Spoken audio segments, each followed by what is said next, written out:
Halika na, sumama na maglingkod sa Panginoon. Ang buhay mo ay handog, tiyak di masasayang oras mo't lakas. Huwag mong hayaang nakawin ni Satanas.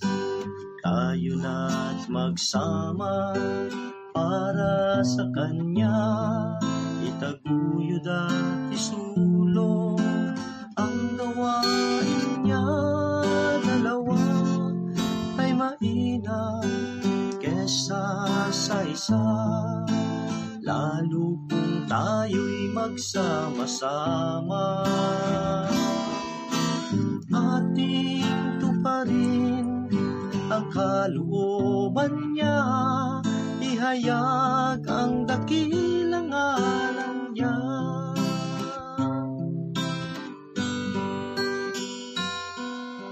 Halika na, sumama na maglingkod sa Panginoon. Ang buhay mo ay handog, tiyak di masasayang oras mo't lakas.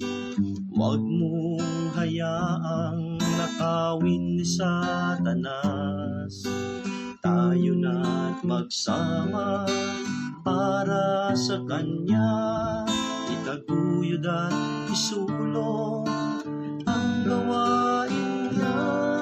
Dalawa ay mainam kesa sa isa, lalo kung tayo'y magsama-sama. Ating tuparin ang kalooban niya, ihayag ang dakilang ngalan niya. Jesus, ang dakilang ngalan niya.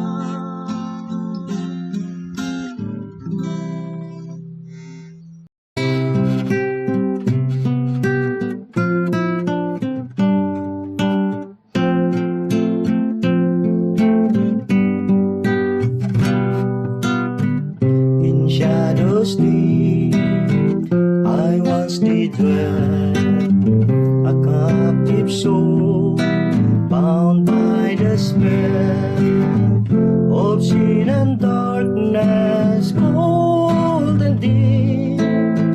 No hope to find, no peace to keep.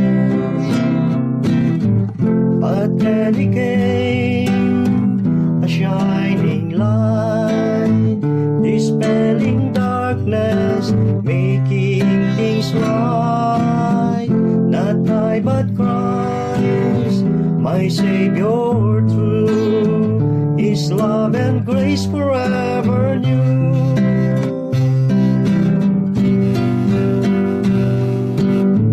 He carried burdens I could not bear, He bore my sins beyond compare, a sacrifice so pure and free.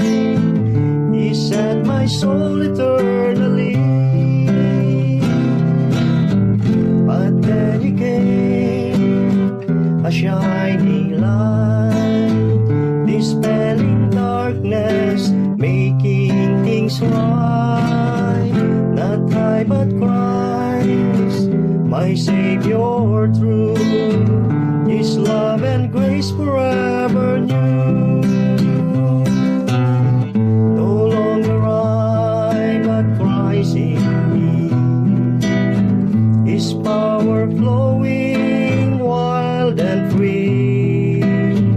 I'll walk in righteousness and light, guided by His love so bright.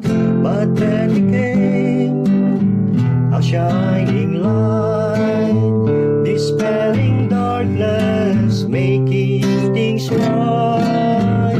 Not I but Christ, my Savior true, His love and grace forever new.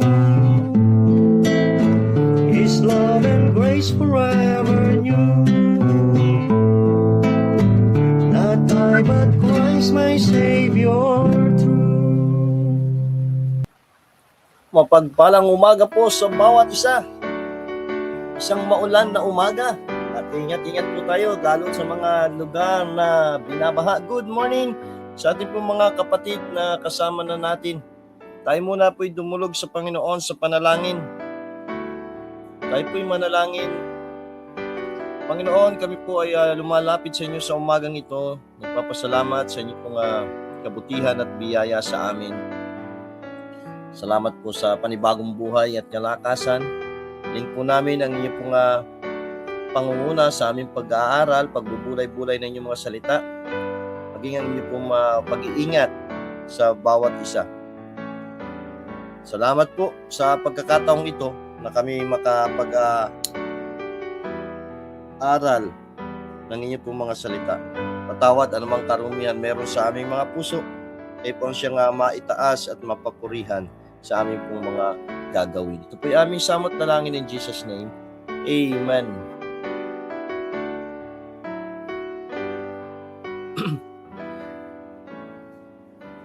Amen. Magandang umaga sa ating pong mga kapatiran na sama na natin ngayon. Good morning kay Sister Edith. Maging kay Pastor Boy diyan po sa Pangil, Laguna. Open the Bible, hear At God's ganun din kay Sister Jennifer Isla diyan sa Upper Village. Sa mga kapatiran diyan sa Upper Village, magandang umaga po. Isang maulang umaga. Every word, a shining light. Sister Gemma Gliponeo diyan mula diyan sa Naga City. Good morning. O, kumusta po diyan? Maulan din po pa diyan? It is God's will, clear and true. Kasama na rin po natin si Brother Carlito Ventura. Magandang umaga po. All the pages testify. At ay may abiso ang NDRMMC kanina na pag-ulan, maulan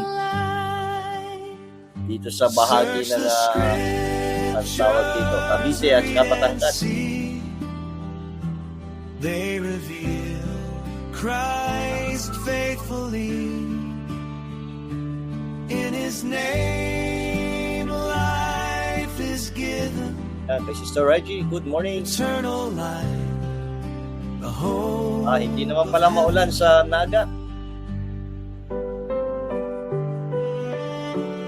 Ay kuya, papasalamat sa ating pong Panginoon na tayo po'y patuloy na binibigyan ng pagkakataon upang magpagpagulayan ang kanyang mga salita. This world is not our final view. God's word our map, His truth our At guide. dito po sa amin ay ngayon ay maulan pa po. With Jesus walking by our side. Search the scriptures. Ito po ay pagpatuloy na po natin itong ating pong pinag-aaralan sa Psalms chapter 79 at dito na po tayo sa verse 10 hanggang verse 13. Ito was sabi ng Bible, Psalms chapter 79 verse 10, wherefore should the heathen say, where is their God? Let him be known among the heathen in our sight by the revenging of the blood of thy servants which is shed. Let the sighing of the prisoner come before thee, according to the greatness of thy power, preserve thou those that are appointed to thee. And render unto our neighbors sevenfold into their bosom their reproach, wherewith they have reproached thee, O Lord. So we thy people and sheep of thy pasture will give thee thanks forever. We will shew forth thy praise to all generations. Amen. Ang Diyos po ang magpala sa kanyang mga salita na atin pong nabasa kahapon. Kung maalala niyo po, kung kayo po ay nakapakinig kahapon, nakapanood kahapon, ito kahapon yung pong plea nitong psalmist for forgiveness and deliverance. Bakit po? Dahil nga doon sa mga nakaraan na kanila pong naranasan na discipline ng Panginoon, at alam naman po natin na ang Panginoon ay hindi naman magbibigay ng disiplina kung wala namang ginawa. Sa chapter 78, nakita natin na sa kabila ng protection, provision, yung miracles na ginawa ng Panginoon, ng Diyos sa kanila, naandun pa rin yung kanilang pagtalikod, naandun pa rin yung kanilang hindi pagiging matapat sa Panginoon. At ganon, nagbigay ang Diyos ng disiplina. At nung nakaranas sila ng disiplina ng Panginoon, nagtatanong sila na, how long? Hanggang kailan po ba itong nararanasan namin? At itong ang sumunod na katanungan ay why? Ngayon dito, sabi din sa verse 10, wherefore should the heathen say, where is their God? Diba? Para ba dito kasi nakikita na yung kanang nangyayari sa kanila at parang katanungan ng mga heathen nation, nasa lang Diyos niyo? Bakit ganyan nangyayari sa inyo? Kung ilalagay natin sa ating sa mga anak ng Diyos sa ngayong panahon, kapag ka dinisiplina minsan ang anak ng Diyos, makakaranas din siya ng hindi maganda na kalalagayan, na doon yung siya masasaktan. Minsan hindi ito maintindihan ng mga unsaved. Kaya ang tanong nila, ang nasa isipan nila ay, kala ko ba yan ay anak ng Diyos na? Kala ko ba sila ay Kristiyano? Bakit? Nasaan na yung Diyos nila? Where is their God? At dito, itong pamanhik dito ng psalmist ay hindi na para sa forgiveness and deliverance, kundi ang pamanhik na niya dito ay for vengeance. Hindi na para sila iligtas at patawarin dahil hiningi na nila yung kapatawaran nila dito sa mga naunang mga talata. Kaya sabi doon sa verse 10, wherefore should the heathen say, where is their God? Let him be known among the heathen in our sight by the revenging of the blood. Yan, di ba?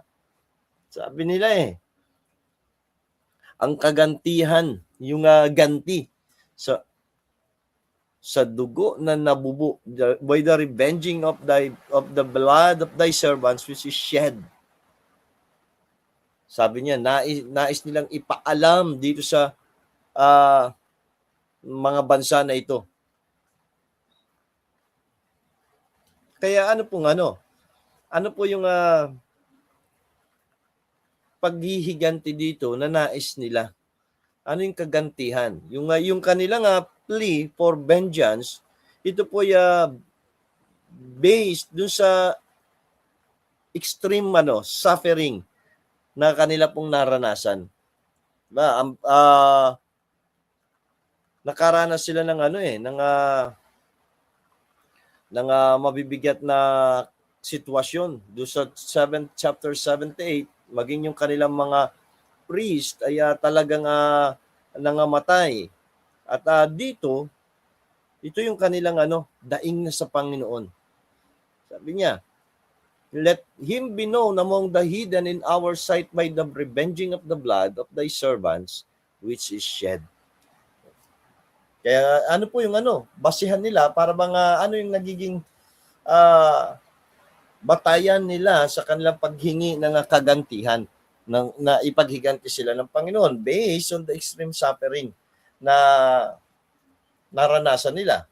Yung shedding of blood, shedding of God's servant, yung kanilang mga lingkod, yung mga namiminuno sa kanila. Kaya naandun po yung pagbubo ng kanilang dugo, yung mga nangamatay. Ito yung kanilang ninanais na ito yung magkaroon ng kagantihan. Pangalawa, hindi lamang yung shedding of blood ng kanilang ng mga lingkod ng Diyos. Ang sabi doon sa verse 11, let the sighing of the prisoner come before thee. Yung mga daing, yung groaning, yung mga hibik nitong mga bilanggo. Diba? Let the sighing of the prisoner come before thee. Diba? Kaya ito yung yung kanilang hiling na sa Panginoon. Sabi nila sa Panginoon, ay yung mga alipin nyo na nangamatay, ipaghiganti nyo itong mga naging bihag na bilanggo, yung kanilang mga karaingan. Diba? Inyong dinggin, yung kanilang mga hikbi. Let the sighing of the prisoner come before thee.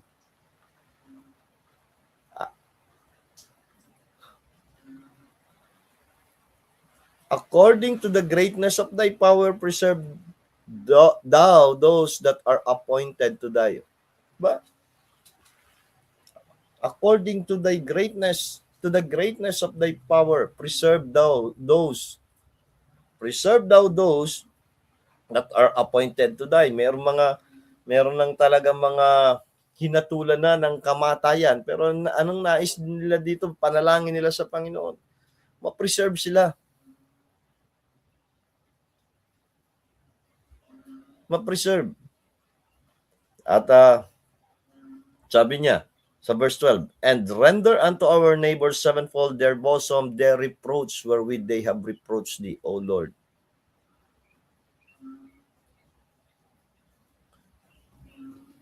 Doon sa mga nakaranas ng reproach, pagduduwahagi, pang-aalipusta, alam niyo po, bakit naging ganito yung panalangin nitong ng bayan, nitong psalmist? Dahil doon sa bigat ng kahirapan na kanilang naranasan. Dahil doon sa bigat ng kalalagayan na meron sila, kaya ganito yung kanilang naging panalangin. Minsan ganito rin naman sa mga anak ng Diyos, sa mga mananampalataya sa ngayon pong kapanahunan, kapag ka nakaranas ka ng sabihin natin hindi magandang pagtrato ng kapwa, minsan nagiging ganito yung panalangin mo, parang gusto mo iganti niyo po ako, Panginoon. Di ba? Minsan ganito yung ang ating nagiging naiisip . Pero alam niyo po, sa atin ng mga anak ng Diyos, kahit hindi naman po natin hingiin sa Panginoon, alam ng Diyos kung paano ka igaganti. Di ba? Alam ng Diyos. Ito naalala ko may napakinggan kong isang mangangaral na nagsasabi maging maingat tayo. Sabi niya, kapag ka yung isang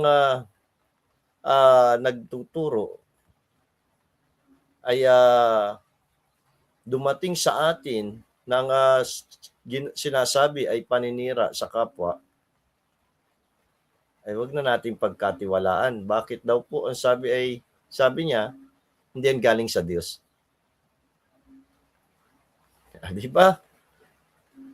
Halimbawa, nangangaral ng salita ng Diyos, mangangaral, tapos naandun yung paninira sa kanyang kapwa, mangangaral, wag na natin pagkatiwalaan, hindi yan galing sa Panginoon.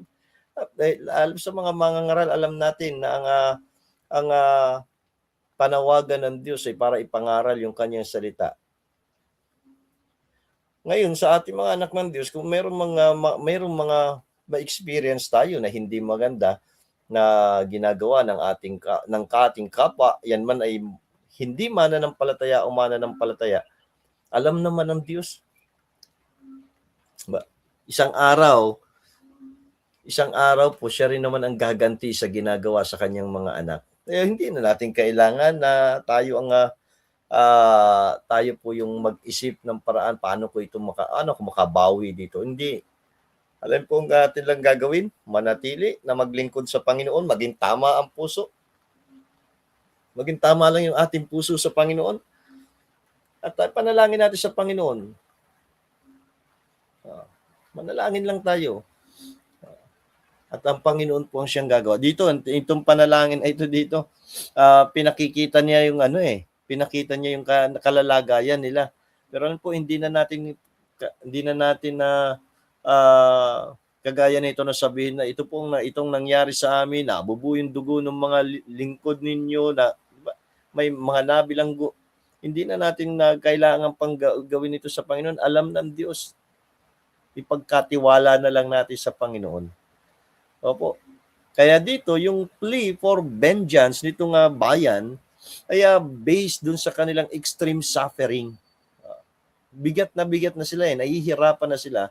Kaya ganito na lamang yung kanilang daing sa Panginoon.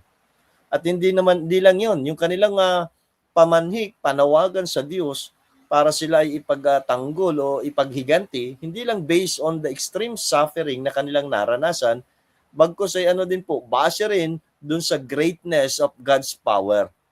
Ito yung kanilang based on the greatness of God's power. Kasi sabi doon sa verse 11, let the sighing of the prisoner come before thee according to the greatness of thy power. According to the greatness of thy power, preserve thou those that are appointed to die. Kaya po yung panalangin nila, yung kanilang daing, yung kahilingan para sila ipaghigantin. Kaya hindi lang base doon sa kanilang nararanasan, mabigat na karanasan, mahirap na nararanasan, yung suffering na meron sila, kundi base din doon sa dakilang kapangyarihan ng Diyos. Diba? Kaya sabi niya, according to the greatness of thy power, preserve thou those that are appointed to die. According to the greatness of thy power. Diba? Sino pong may kapangyarihan na ipagtanggol ka o igante tayo, wala pong iba kundi ang Diyos. Kung tayo ang mag-iisip ng ating sariling paraan para tayo ay makaganti sa gumawa sa atin ng kasamaan, maliit lamang po yung magagawa natin. Magkakasala pa tayo. Ay ano pong gawin natin? Ilapit natin sa Panginoon, ibigay natin sa Panginoon, ipagkatiwala natin sa Panginoon, at mas malaki ang kamay ng Diyos. Mas makapangyarihan ng Diyos.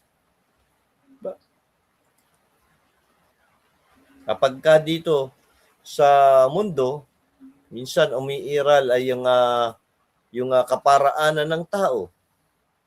Ilapit lang natin sa Panginoon. Nakita naman ng Diyos ang lahat ng bagay.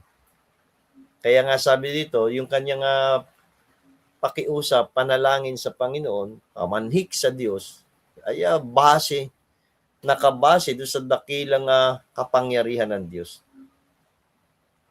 Nakabase sa dakilang kapangyarihan ng Diyos.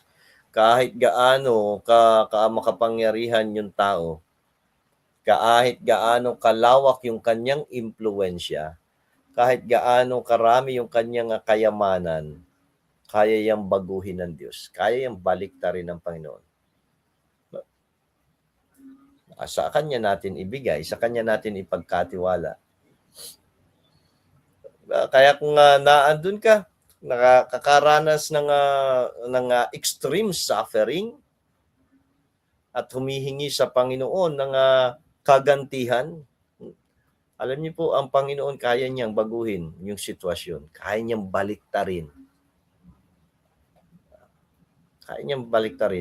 Atin lang pong ipagkatiwala sa Kanya. At wag na tayo mag-isip pa ng sa sarili nating paraan. Minsan natutukso tayo bilang tao dahil meron naman tayong old sinful nature. Minsan naglalaro sa ating isipan itong gawin ko ganito, ganyan, di ba? Wag na. Kung maisipan natin ay gano'n, hihingi na natin ng tawad sa Panginoon at saka natin hilingin ulit sa Panginoon, Lord, kayo na po ang bahala. Kasi nakikita niya, alam ng Diyos ang bawat detalye na nangyayari sa atin pong buhay. Katiwala natin sa Kanya. Ano pa po, sabi niya, verse 12, and render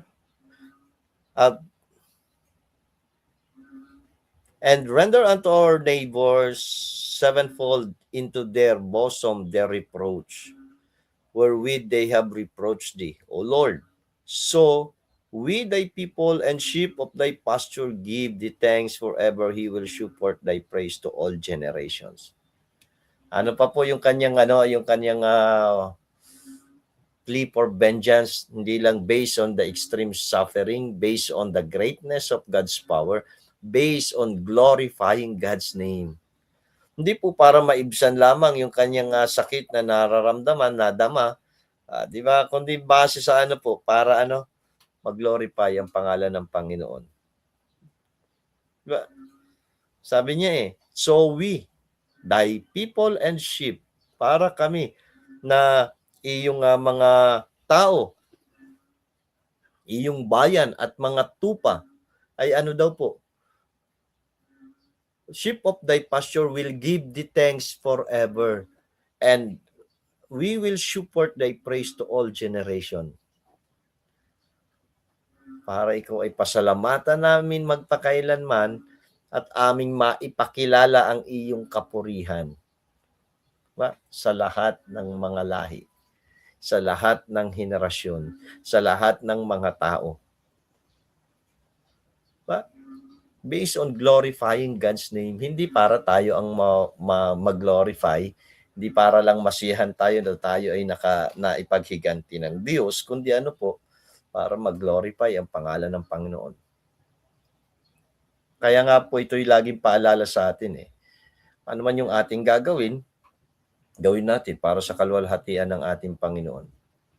Ang magiging layunin natin lagi sa ating mga ginagawa sa ating pong buhay ay hindi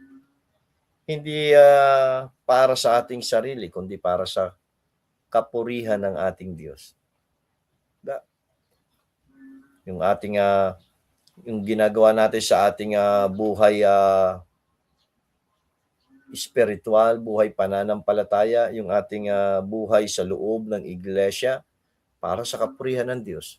Yung ating ginagawang paglilingkod para sa kapurihan ng Diyos. Yung ginagawa natin sa ating buhay sa trabaho, dapat para sa kapurihan ng Diyos. Kaya kasi kapag hindi na para sa kapurihan ng Diyos, mababahiran ng sabihin na natin pansarili na interes. Ay kung gagawin natin para sa kapurihan ng Diyos. Kaya dito sabi niya, kaya nila hinihingi, kaya siya nananalangin na siya ipaghiganti ng Panginoon para daw po sabi niya sa verse 13, "So we, thy people and sheep of thy pastures, will give thee thanks forever." Para kayo aming papasalamatan magpakailanman. We give thee thanks forever. We will support thy praise to all generation. Para maitaas, maipakilala ang iyong kapurihan.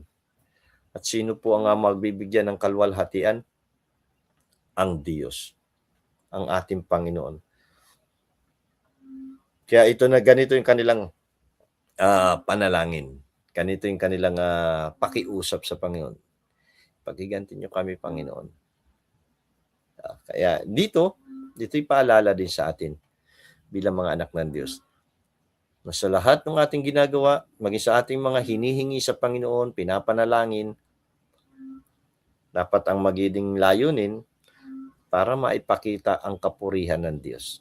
Tayo po'y manalangin. Panginoon, salamat po sa inyo pong mga salita. Salamat sa paalaala, sa saway at hamon sa amin. Tulungan niyo po kami na sa lahat ng aming ginagawa at gagawin sa aming pong buhay, saan mang maaspeto ng aming buhay, bahagi ng aming buhay, ay gawin namin ito para maipahayag, maipakilala ang inyong pong kapurihan, ang inyong kaluwalhatian sa lahat ng mga lahi, sa lahat ng mga tao, Panginoon, na aming nakakasalamuha.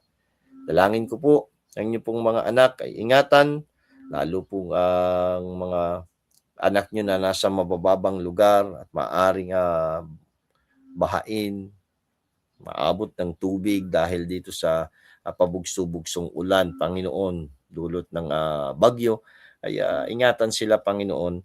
Dalangin ko rin po yung mga nagbibiyahe, patuloy po ninyo silang ingatan at hanggang sa kanila pong pag-uwi. Ganon din po, Panginoon, hinihiling ko rin po, Panginoon, ang inyong pong proteksyon sa bawat isa, sa inyo pong mga anak, provision sa mga pangangailangan sa bawat araw. Bless niyo po, Panginoon, ang kanilang mga kabuhayan, ang mga hanap buhay at negosyo ng inyo pong mga anak.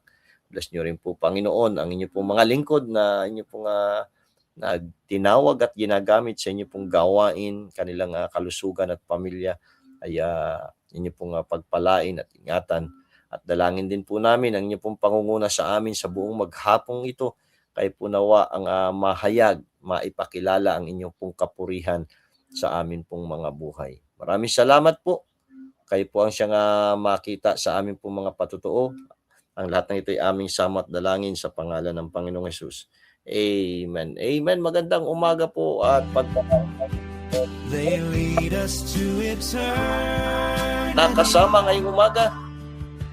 Through the sun, God's perfect Kay Sister Zenny Serna, good morning po. Ganon din kay Sister Aloha, good morning. Sister Nida, magandang umaga. Kay Ate Reggie Mendoza, good morning yan sa Cavite. Ganon din kay Sister Virgie Adriano, magandang umaga po. At kay Brother Roger Hermosa, good morning. Kay Brother June Castillo Jr., Inom June, good morning po. Yan sa Delphine Albano Isabela. At kay Tia Susima Loyola, good morning. Yan po sa Albay. Hilda Fruto, good morning. At ganoon din kay Sister Emily Laguera Cuico. Yan, kala Pastor Sunny, magandang umaga po. Diyan, mula diyan sa, Quezon. At ganoon din kay sa iba pa natin mga kapatid, diyan sa Bria, magandang umaga. Maging diyan po sa Pili, Camarines Sur at diyan din sa Libon Albay. Magandang umaga po. At pagpalain tayo ng atin pong Panginoon. Tayo po ay magbabalik sa Lunes at para ipagpatuloy itong ating pong pagbubulay-bulay dito sa aklat ng mga awit. God bless you. Truth and life for those who seek. Every word a shining light, guiding us both day and night. It is God's will, clear and true. Search His word to know Jesus too. All the pages testify, Christ the way, the truth, the light. Search the scriptures, read and see. They reveal Christ faithfully. In His name life is given, eternal life, the hope